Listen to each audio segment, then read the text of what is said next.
What happens to a dream deferred? Does it dry up like a raisin in the sun? That's the famous Langston Hughes quote that inspired Lorraine Hansberry's classic, A Raisin in the Sun. And now, it's back on Broadway.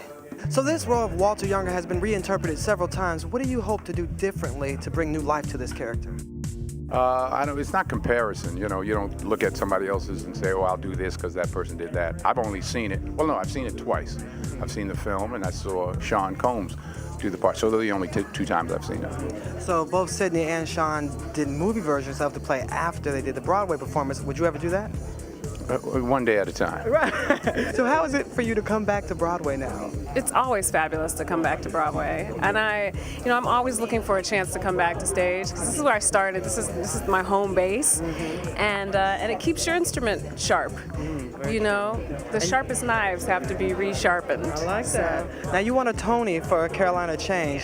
When you take on another play like this one, do you think, okay, is this Tony worthy, or will I get a Tony? No, that's a danger.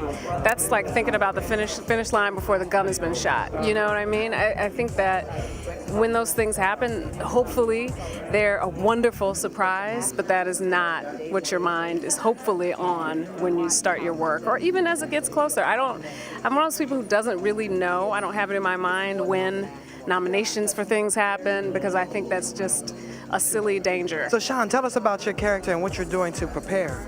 Well, I'm playing the character Joseph Asagai, and what I'm doing to prepare is a lot of dialect work, a lot of reading about the history of Nigerian colonialism with the British in the 50s, and just thinking about this relationship with Benita, with this character, and just trying to focus on those things and make sure the dialect is on point. So tell us about your character, Ruth, and how you're going to make it different from any other performances that we've seen here in the U.S. I'm just digging away at each scene. I don't know how she'll evolve. It's an ongoing process, so I couldn't tell you how I envisioned her, but I just read the text and I just try to play the truth of that. So, how long have you guys been in rehearsal so far?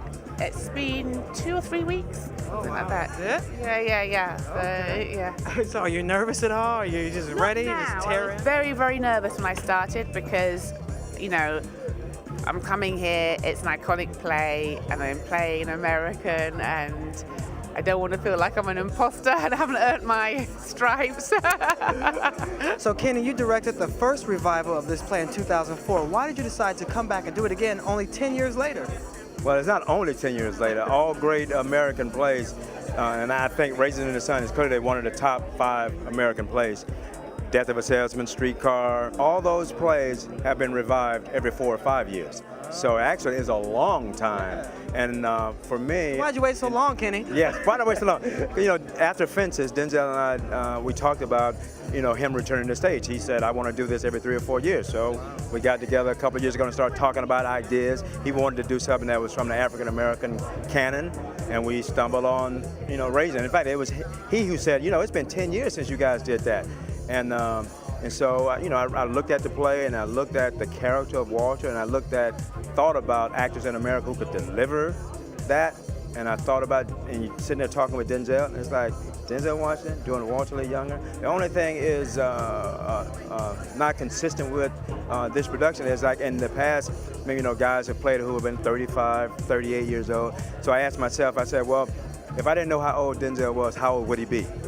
So I was like, okay, he can do that. He's an actor, let's do this. So, and then I think about what's happening in our country the last 10 years. African-American president, Trayvon Martin, the housing bubble, all those things are important to understanding Lorraine Hansberry's play on a deeper level. So I said, it's timely, we should do it.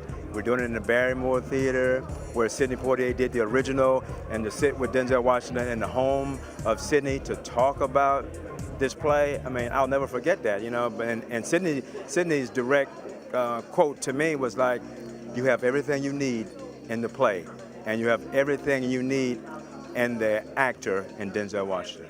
Broadway's second revival of A Raisin in the Sun begins performances on March 8th at the Ethel Barrymore Theater.